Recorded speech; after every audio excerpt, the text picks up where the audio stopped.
There are cursed things in this world that should never be touched, objects that feed on the living and wait patiently in silence. When Ryan and his friends dared each other to sneak into an old graveyard at midnight, they thought it was just another dumb challenge. But in the cold moonlight, they found an ancient stone idol buried between the graves, a hideous face carved with wide eyes and a bleeding mouth. They laughed, they filmed, they even took it home.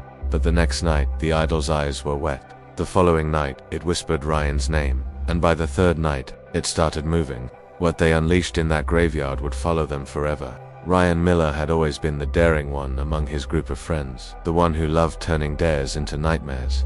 On Halloween night, he convinced his 3 closest friends, Tyler, Mark, and Ashley, to explore the old Hillside Cemetery, a forgotten graveyard outside of Monroe, Michigan. Locals said the place was cursed, abandoned after too many strange disappearances. Armed with flashlights, a camera, and too much teenage bravado, the 4 hopped the rusted gate at 11:57 p.m. The graveyard was eerily quiet. The wind stopped, the trees didn't move, and every sound seemed to echo too long. "Bro, this place looks straight out of a horror movie," Mark said nervously. "That's the point," Ryan grinned, sweeping his flashlight across a row of broken tombstones. "Let's find the oldest grave." As they ventured deeper, the air grew colder. The ground turned soft, like mud that hadn't seen light in years. Tyler tripped on something hard and metallic half buried in the ground. When they brushed the dirt away, they uncovered a small idol carved from dark stone, about the size of a football. Its face was horrifying, wide, hollow eyes, and a mouth that seemed to drip with some dried black residue. "Dude, what the hell is this thing?" Ashley whispered. Ryan lifted it with a smirk. "Probably worth something. Maybe it's ancient." Tyler frowned. "Don't mess with that. It looks cursed." Ryan laughed and shoved it in his backpack. "It's a rock, not a ghost." They filmed a short video for TikTok, Ryan holding the idol up between the graves, pretending it whispered to him. They laughed their way out of the cemetery, completely unaware that something had already started following them.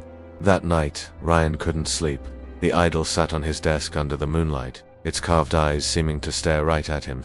Around 2 a.m., he heard a whisper so faint it could have been the wind. "Ryan," he froze. He turned on his lamp, nothing.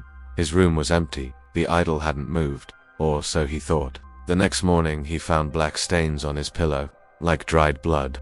By the second night, the whisper returned louder this time. "Ryan, I see you." He dropped the idol into a box and hid it in his closet. But when he woke up, the box was on his desk again, open. The idol was facing him. Panicking, he texted the group chat, "RYAN, the idol moved last night." "Tyler, stop messing with us." "Ashley, you're scaring me." "Mark, dude, bring it back to the graveyard." They agreed to meet again at midnight. When they arrived, the graveyard seemed different.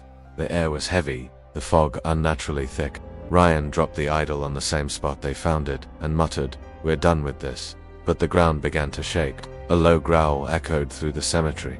The idol's hollow mouth split open. A shriek tore through the fog. The gravestones began to crack. "Run," Tyler screamed. They sprinted for the gate, but something was crawling out of the dirt. Skeletal arms, dozens of them, reaching. Ashley tripped, shrieking as one cold hand grabbed her ankle. Ryan turned back, but she was yanked into the soil before he could reach her. The others barely escaped. The next morning they returned with police.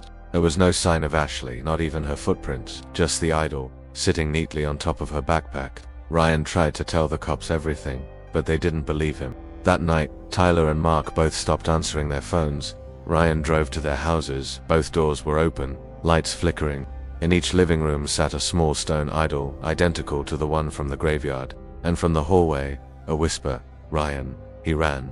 He didn't stop until he reached the graveyard again, holding the original idol. The air was thick with whispers now, hundreds of voices calling his name. He dropped to his knees, screaming, "Take it back." The idol cracked in half, and the ground beneath him split open.